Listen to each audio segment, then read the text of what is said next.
Hello students, today we will start chapter 4 unit second kinematics. और इस chapter में हम लोग वेक्टर्स के बारे में पढ़ेंगे। लास्ट हमने किया था मोशन इन स्ट्रेट लाइन और अब आपका जो स्टार्ट होगा मोशन इन प्लेन स्टार्ट होगा। अब आपकी body along a straight line नहीं है, वो विद इन अ प्लेन है, मीन्स टू डायमेंशनल हम लोग बात करेंगे। तो सबसे पहले आता है आपका वेक्टर्स, लेकिन वेक्टर्स से पहले आपको ये पता होना चाहिए कि कोई भी क्वांटिटी आप किस तरह से लिखते हैं, n इंटू में u। n क्या होता है आपका इंटीग्रल मल्टीपल, ठीक है, एंड u जो होता है आपका यूनिट होता है। ये आपका कोई नंबर होता है और ये आपके पास यूनिट होती है। सपोज करो मैंने लिखा मास, राइट? तो मास को आप किस तरह से रिप्रेजेंट करते हैं, 5 kg। तो ये 5 क्या है आपका n और ये kg क्या है आपके पास यूनिट, राइट? तो मास क्वांटिटी जो है वो किस किस से मिलके बनी, नंबर से और यूनिट से मिलके बनी। ओके, अब है आपका इसके बाद कि क्वांटिटी आपकी भले ही कोई भी हो, but it may be two types, दो तरह की ये हो सकती है। एक है आपकी स्केलर और सेकंड है आपकी वेक्टर।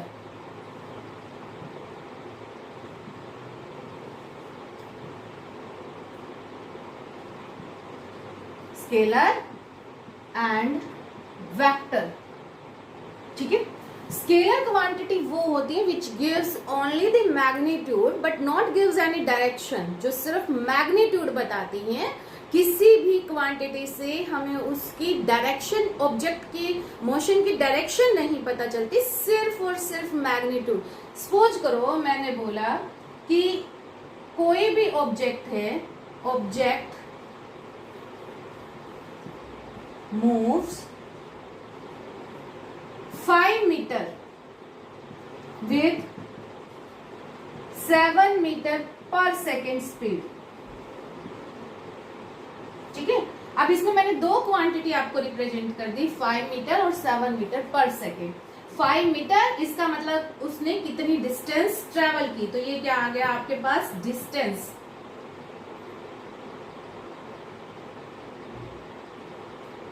ठीक है, 7 मीटर पर सेकेंड ये हो गई आपके पास स्पीड।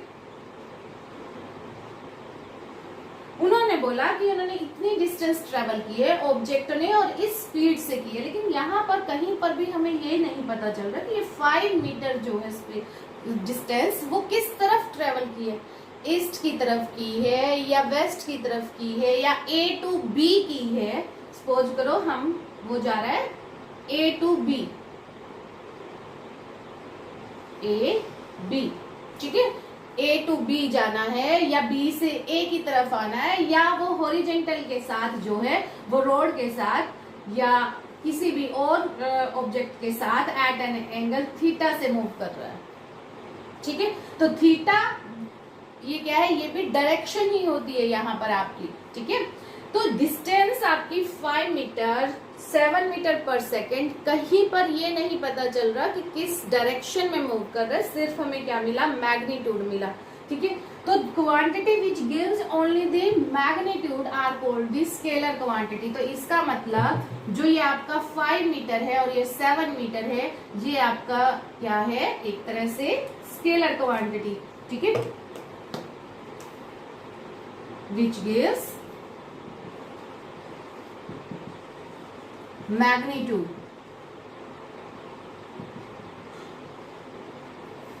ठीक है, लाइक डिस्टेंस, स्पीड, वर्क, ठीक है, एनर्जी। ये सब क्वांटिटी कैसे हैं आपके पास, स्केलर क्वांटिटी हैं। वेक्टर क्वांटिटी पर आ जाइए। वेक्टर क्वांटिटी वो क्वांटिटी होती है जो आपको मैग्नीट्यूड तो दे ही दे, साथ में आपको डायरेक्शन भी दे। तो which gives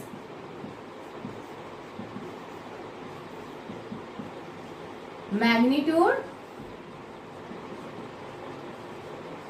and direction both. ठीक है, दोनों चीजें दें। लाइक 5 मीटर ट्रेवल किया, 5 metre distance in east with 7 metre per second speed. ठीक है, तो यहां पर क्या दे दिया इन्होंने, ये डायरेक्शन साथ में दे दी कि ईस्ट में मूव कर रहा है, तो ईस्ट में डायरेक्शन आने की वजह से ये जो डिस्टेंस थी आपकी या ये जो स्पीड है आपकी, ये क्या बन गई आपके पास, डिस्टेंस डिस्प्लेसमेंट का काम करेगा और जो स्पीड है वो आपकी वेलोसिटी का काम करेगा। एक तरह से वेक्टर क्वांटिटी हम इनको बोलते हैं। तो ये आपके पास हुआ like displacement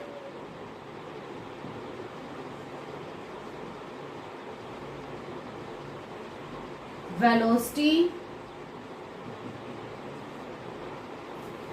force linear momentum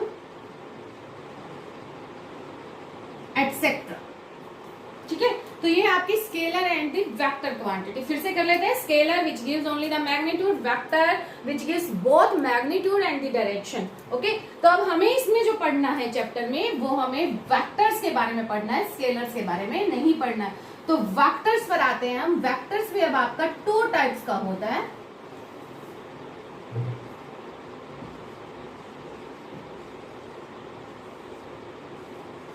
polar vector and the axial vector. ठीक है, पोलर वेक्टर वो वेक्टर होते हैं which has the initial point, उनका स्टार्टिंग पॉइंट है। ठीक है, तो which has the starting point,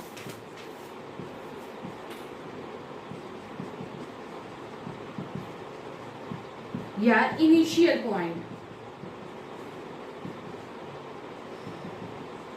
example like force, linear momentum, speed, velocity, acceleration etcetera. ये सभी के सभी क्या है, आपके पोलर वेक्टर्स होते हैं। ओके, अब आ जाइए डिस्प्लेसमेंट भी आप इसमें ले सकते हो। डिस्प्लेसमेंट को हम लोग एस से रिप्रेजेंट कर देते हैं। एस वेक्टर है तो ऊपर इनके एरो लगता है, ये भी बताएंगे आपको। ठीक है, एक्सियल वेक्टर। एक्सियल वेक्टर वो वेक्टर्स होते हैं जो रोटेट करते हैं, जो जब आपका जो ऑब्जेक्ट है वो आपका मूव कर रहा होता है in a rotation path along any axis, किसी एक्सिस के अलोंग जब मोशन रोटेशन में होती है तब ये आपको एक्सियल वेक्टर देते हैं। ठीक है, तो when the motion is rotation, when the motion is rotational,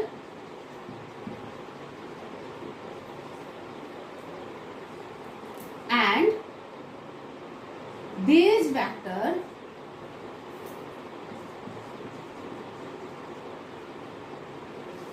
given along the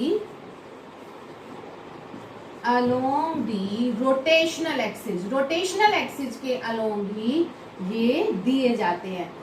and they follow the right hand screw rule। ठीक है, right hand screw rule। Okay, अब ये होता क्या और किस तरह से दिए जाते हैं, ठीक है, इसी पर बात करते हैं। एक्सियल वेक्टर मैंने लिखा। ठीक है, तो सपोज करो ये आपका है प्लेन। ठीक है, ये प्लेन है और कोई भी ऑब्जेक्ट है ये आपका एंटी क्लॉकवाइज मूव कर रहा है। ठीक है, ये इसकी रोटेशनल एक्सिस हो गई। ठीक है, एंटी क्लॉकवाइज ये, राइट। अब इसमें जो एक्सियल वेक्टर दिया जाएगा वो अलोंग दिस रोटेशनल एक्सिस ही दिया जाएगा। ये आपके पास हो गई रोटेशनल एक्सिस। ठीक है, नंबर 1 थी। अब उस वेक्टर्स की डायरेक्शन होगी क्या, वो मैंने बोला कि by the right hand rule. ठीक है, राइट हैंड स्क्रू रूल। अब राइट हैंड स्क्रू रूल होता क्या है, ये देखिए। आप राइट हैंड ले लीजिए। ठीक है, राइट हैंड आपने लिया आप अपने इसको फिंगर्स को क्लोज कर लीजिए, ठीक है। थंब आपका इस तरह से हो गया। अब फिंगर्स, कर्लिंग ऑफ फिंगर की आप डायरेक्शन देखिए, ठीक है। ये क्या है, इस वक्त आपकी एंटी क्लॉकवाइज है और ये थंब की क्या है, आपकी अपवर्ड है। तो ये जो होगा कर्लिंग ऑफ फिंगर, ये आपको देगा मोशन की डायरेक्शन की, मोशन आपका किस डायरेक्शन में हो रहा है। और थंब जो है वो आपको वेक्टर की डायरेक्शन देगा, ठीक है। तो इस वक्त आपका थंब कहाँ है, अपवर्ड डायरेक्शन में है। तो इसका मतलब जो एक्सियल वेक्टर होंगे आपके कहाँ, किस तरफ होंगे, वो इन दी अपवर्ड डायरेक्शन में होंगे अलोंग दी रोटेशनल एक्सिस।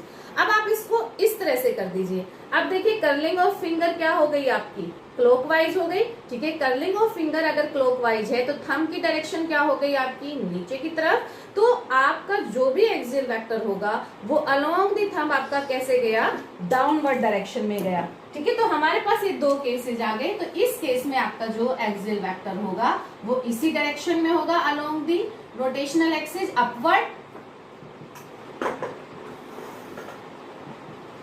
और अगर मैं इसको चेंज कर देती हूं,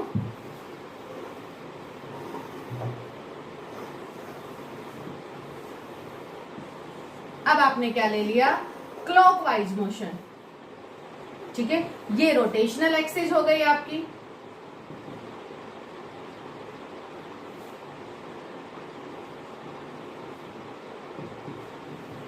तो इस वक्त आपका जो एक्सियल वेक्टर है वो दिया जाएगा डाउनवर्ड डायरेक्शन में।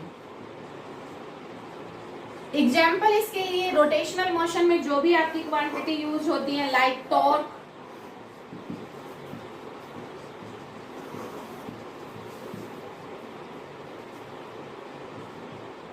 Angular velocity, angular momentum, angular displacement etcetera, कुछ भी आप ले सकते हो जो टर्म्स आपकी रोटेशनल मोशन में यूज होती है, ठीक है। सो ये था आपका पोलर और एक्सियल वेक्टर। अब इसके बाद बढ़ते हैं आगे। नेक्स्ट है आपकी, अगर हमारे पास वेक्टर्स, टू वेक्टर्स की हम बात करें या मोर देन टू वेक्टर्स की बात करें, वो आपस में किस तरह से रिलेशन है उनमें, तो अब हम वो टाइप पढ़ते हैं, ठीक है। तो सबसे पहले आपका आता है इक्वल वेक्टर,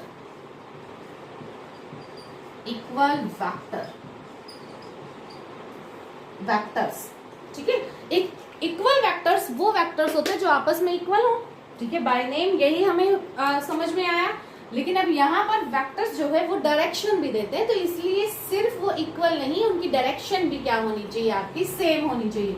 तो the vector which have same magnitude,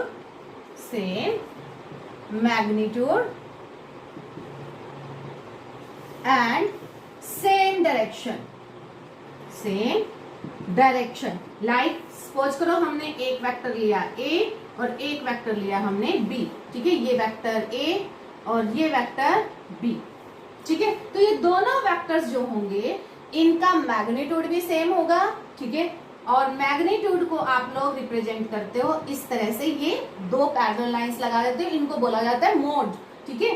तो A vector equal to B vector. अच्छा, कोई भी अगर वेक्टर है, वेक्टर क्वांटिटी है, मैंने बोला था कि उसके ऊपर आपको एरो लगानी है, ये इस तरह से। सपोज करो मैंने लिया A वेक्टर, अगर आप सिर्फ A लिखते हो तो A का मतलब है कि ये इसका क्या है, मैग्नीट्यूड है, क्या है, मैग्नीट्यूड। और इस वक्त जो ये A है ये क्या है, आपका A वेक्टर और इसका मोड, राइट। और सिर्फ आप अगर लिखते हो A और इसके ऊपर ये एरो, तो इसका मतलब A वेक्टर की आप बात कर रहे हो, मैग्नीट्यूड की बात नहीं कर रहे हो।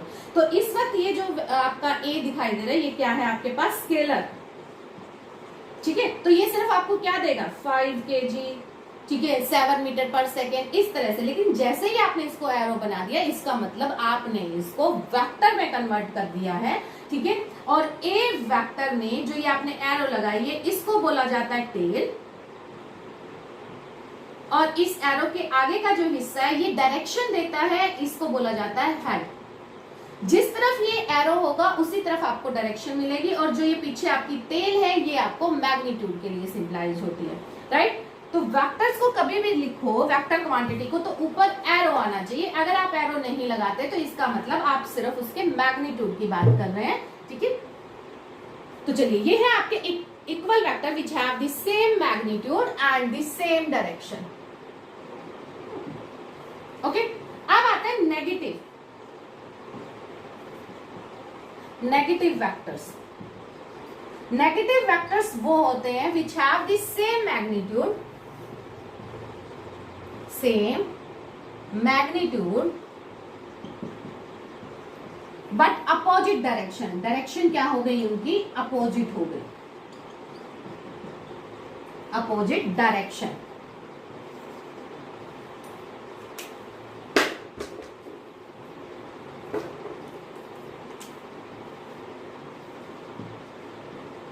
राइट, ठीक है। Same magnitude but the opposite direction. तो इसको रिप्रेजेंट कैसे करेंगे? सपोज करो ये आपका ए वेक्टर है, ठीक है, तो बी वेक्टर सेम इतने ही मैग्नीट्यूड का, लेकिन डायरेक्शन क्या हो गई इसकी? इससे अपोजिट हो गई, ठीक है। तो ये क्या है आपके नेगेटिव वेक्टर्स, ठीक है। अब इसके बाद चलते हैं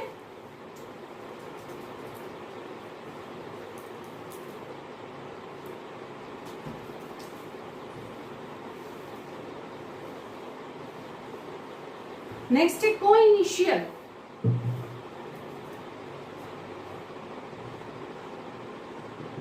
कोइनिशियल वेक्टर, ये वो वेक्टर्स होते हैं जिनका कॉमन इनिशियल पॉइंट होता है, कॉमन इनिशियल पॉइंट।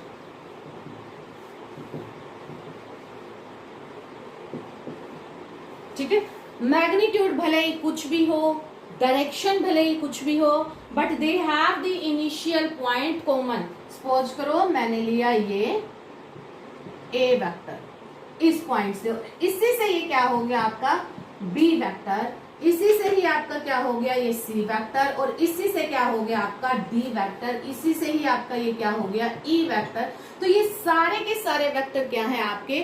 को इनिशियल वेक्टर्स हैं, राइट। उसके बाद है आपका कोप्लेनर।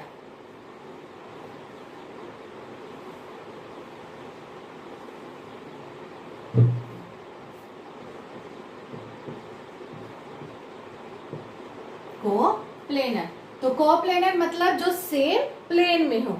तो इसमें क्या लिखेंगे आप? In same plane. Same plane में जितने भी वेक्टर होंगे, सेम प्लेन, ठीक है। और कोई भी अगर टू वेक्टर्स हैं तो उनका प्लेन सेम ही होगा, ठीक है। सपोज कीजिए मैंने एक ये ले लिया और एक वेक्टर आपके पास ये है, चाहे आप किसी भी डायरेक्शन में इसको ले लीजिए, ठीक है। ये आपका एक्स जेड में हो गया, ये आपका एक्स वाई में हो गया, ठीक है। कैसे ही मर्जी लगा लीजिए, ऐसे लगा लीजिए इसको, चाहे ऐसे ही, तो इनका प्लेन क्या होगा? सेम होगा, ठीक है। तो कोई भी वेक्टर जो आपके सेम प्लेन में है, that called the coplanar vector. ये आपका ए वेक्टर, ये बी वेक्टर, ये सी वेक्टर, ठीक है। अगर किसी को ऐसे समझ नहीं आया तो आप ले सकते हैं। सपोज करो हमने ये एक प्लेन ले लिया, ठीक है, इस पर एक वेक्टर ये है आपका, एक वेक्टर ये है, ठीक है, और तीसरा वेक्टर जो है वो ये है। तो इन तीनों का प्लेन क्या हो गया आपके पास? सेम हो गया, ठीक है। तो ये कैसे वेक्टर हुए आपके? कोप्लेनर। अब है आपका collinear vector. Collinear,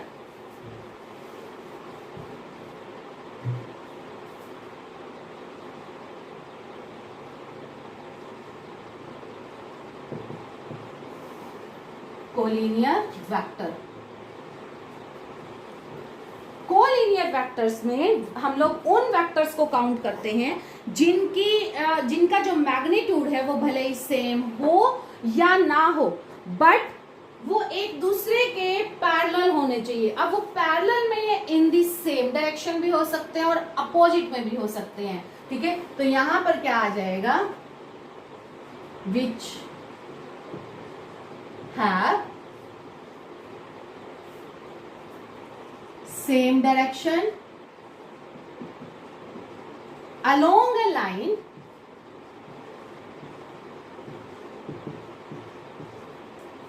parallel in same direction या parallel in opposite direction.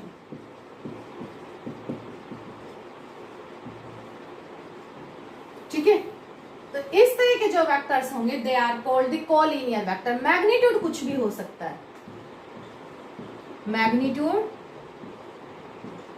Unlike और लाइक भी हो सकता है. ठीक है, सेम भी हो सकता है, छोटा बड़ा भी हो सकता है. ठीक है, एक तरह से भी. तो यहाँ पर अगर हम ड्रॉ करें, सपोज करो ये है आपका ए वेक्टर की डायरेक्शन और यही क्या हो गई आपके पास बी वेक्टर की डायरेक्शन. ठीक है, या ये आपके पास ए वेक्टर, ये आपके पास क्या है B vector along the same direction. ठीक है, या फिर आप क्या ले सकते हैं कि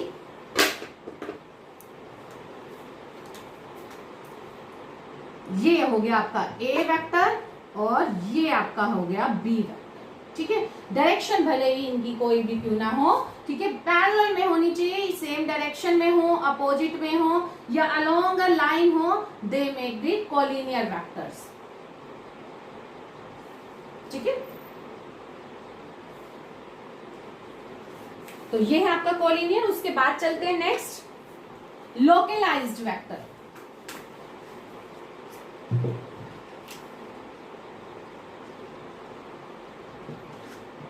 लोकलाइज्ड वेक्टर, लोकलाइज्ड वेक्टर वो होते हैं जिनका इनिशियल पॉइंट फिक्स हो. Initial point fix.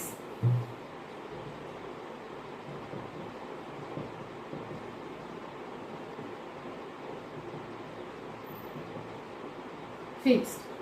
उसके बाद non localised,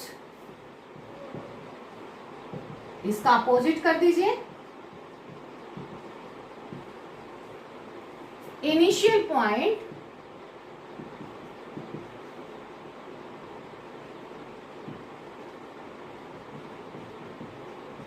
is not fixed.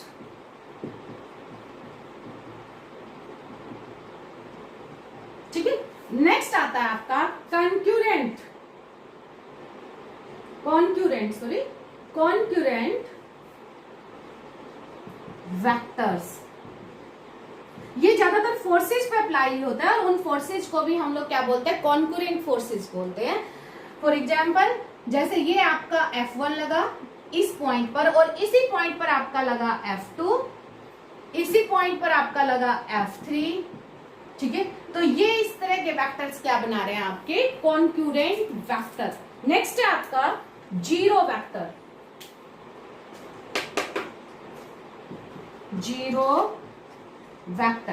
Zero vector means zero. ठीक है, जीरो. तो इसमें क्या लिखेंगे आप, मैग्नीट्यूड क्या है जीरो.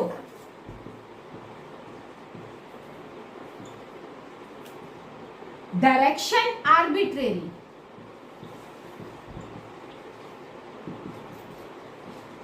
आर्बिट्रेरी का मतलब it can take any direction. ठीक है, it can take any direction, कोई भी डायरेक्शन इसकी हो सकती है. ठीक है, नेक्स्ट है आपका यूनिट वेक्टर.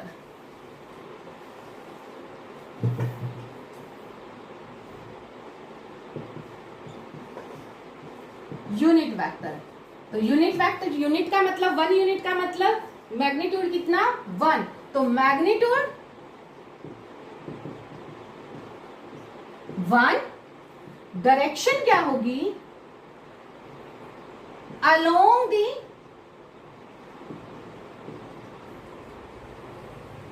Same vector.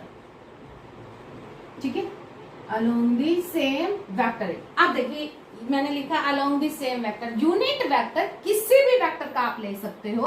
ठीक है, सपोज करो आपने लिया ए वेक्टर लिया. ठीक है, ए वेक्टर का यूनिट वेक्टर क्या होगा, ए यूनिट वेक्टर.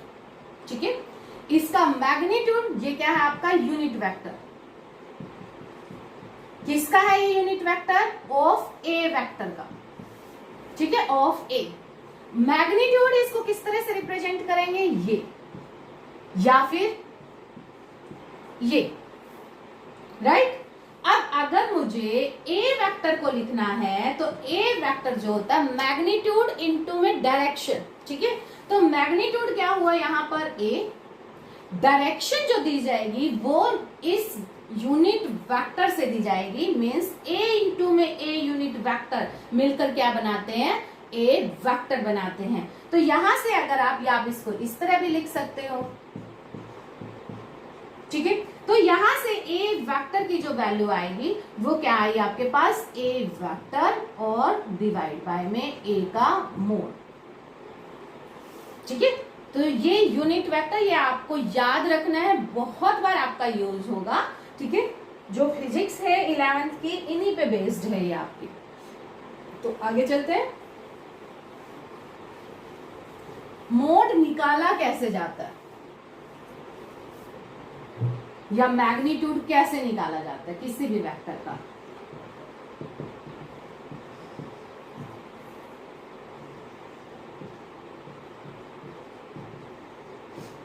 सबसे पहले आपको ये पता होना चाहिए कि वेक्टर्स को हम लोग लिखते कैसे। हमने बोला कि इट गिव्स द डायरेक्शन। तो मेरे पास सपोज करो कि r कोई वेक्टर है, ठीक है, और ये डायरेक्शन गिवन कर रहा है, तो ये डायरेक्शन आपका 3 डायमेंशनल दे सकता है, x एक्सिस में भी, y एक्सिस में भी, z एक्सिस में भी, ठीक है। मेरे पास ये 3 डायमेंशनल रेफरेंस हो गया, ये x, ये y और ये z axis, right. x axis में डायरेक्शन जो आप रिप्रेजेंट करते हो वो रिप्रेजेंट करते हो i यूनिट वेक्टर से, y में j, ठीक है, और z में k यूनिट वेक्टर से रिप्रेजेंट किया जाता है, ठीक है।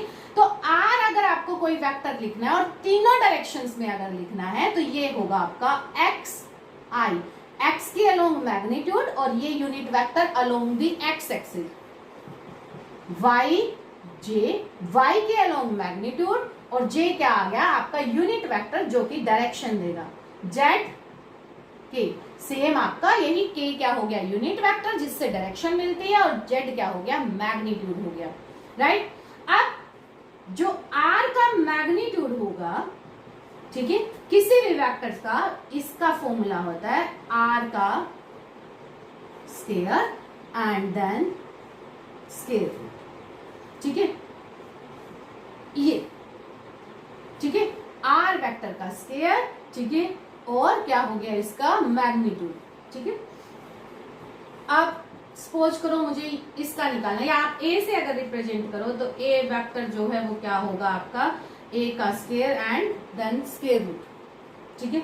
तो स्क्वायर से स्क्वायर कैंसिल हो गया, ये आपके पास क्या आ गया, a आ गया, ठीक है। इसी तरह से ये, लेकिन अब मेरे पास तीनों एक्सिस की बात चल रही है, तो तीनों एक्सिस में आप इसको किस तरह से लिखेंगे, एक्स एक्सिस में जो मैग्नीट्यूड था उसका स्क्वायर मींस एक्स का स्क्वायर, वाई एक्सिस में जो था उसका स्क्वायर प्लस में जेड का स्क्वायर, और अब ये क्या आ गया आपका स्क्वायर।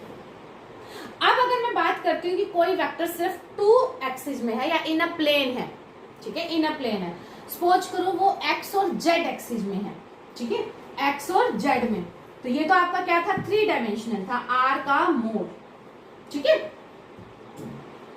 अब है आपके पास इन अ प्लेन में मैंने कोई भी 2 एक्सिस ले ली, तो r का मोड क्या हो जाएगा, अब आपके पास x का स्क्वायर प्लस में y का square and then square root.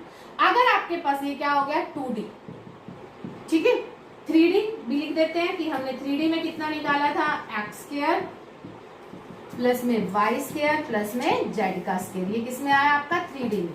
अब अगर 1 डायमेंशनल बात कर रहे हैं तो 1 डायमेंशनल इसका मतलब अलोंग द एक्स एक्सिस हुआ या फिर अलोंग द वाई एक्सिस या फिर अलोंग द जेड एक्सिस। तो r का मैग्नीट्यूड किसके हुआ आपके पास x का स्क्वायर और इसका square root, that will be equal to x, right.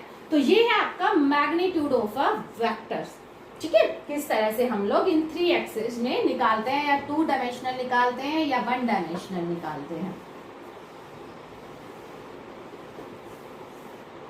उसके बाद आपका आता है position and displacement vector.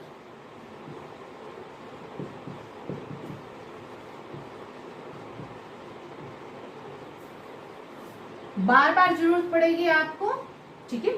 Suppose करो ये आपने ले लिया कोई भी प्लेन, ठीक है, ये ओरिजिन पॉइंट है, ठीक है, और एक आपका यहां पर ऑब्जेक्ट है, एक आपका ऑब्जेक्ट यहां पर है, एक ऑब्जेक्ट यहां पर है, एक ऑब्जेक्ट यहां पर है। ये इस ओरिजिन से R1 डिस्टेंस पर है,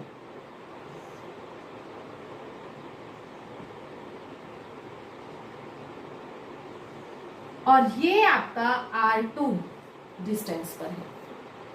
ठीक है, ये आपका हो गया ऑब्जेक्ट ए, ये आपका हो गया ऑब्जेक्ट बी, राइट। ठीक है, जो ए ऑब्जेक्ट है वो ओरिजिन से आपका R1 डिस्टेंस पर है, और जो बी वेक्टर है वो आपका ओरिजिन से R2 डिस्टेंस पर है। अब मुझे अगर इनका पोजीशन वेक्टर बनाना है तो इनको क्या कर दो, एरो लगा दो और इनको वेक्टर्स में कन्वर्ट कर दो। जो R1 और R2 होंगे, R1 vector and the R2 vector, ये क्या होंगे आपके पोजीशन वेक्टर।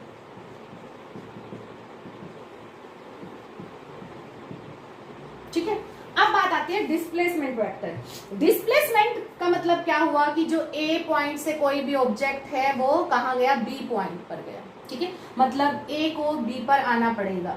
ठीक है, तो वो किस तरह से जाएगा आपका ये।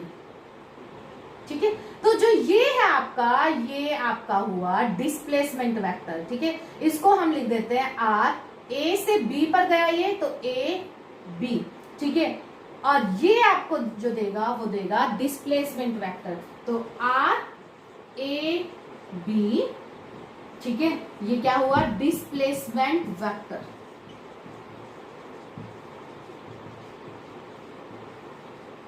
राइट, कि डिस्प्लेसमेंट कितनी हुई है उसमें।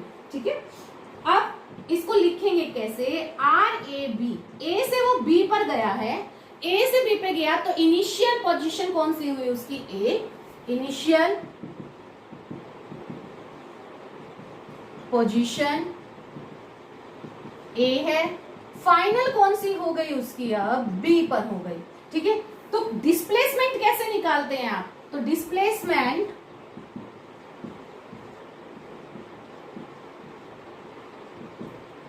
फाइनल पोजीशन माइनस में इनिशियल पोजीशन, यही निकालते हैं। ठीक है, डिस्प्लेसमेंट जो दिया जाता है वो फाइनल पोजीशन माइनस में इनिशियल पोजीशन, राइट। ये सारी चीजें हम लोग लास्ट लेक्चर में, लास्ट वीडियोस जो हमने बनाई थी उसमें कर चुके हैं। तो डिस्प्लेसमेंट वेक्टर जो है आर ए बी आपका, ठीक है, फाइनल पोजीशन बी पर, तो बी पर कितना पोजीशन वेक्टर है आपका R2, तो ये क्या होगा आपका R2 माइनस में इनिशियल पोजीशन, इनिशियल पोजीशन कहाँ है, ए पर है, तो R1। ठीक है, तो R A B equal to होगा आपका R2 माइनस में R1। ठीक है, और ये इसको क्या बोलेंगे हम, डिस्प्लेसमेंट वेक्टर।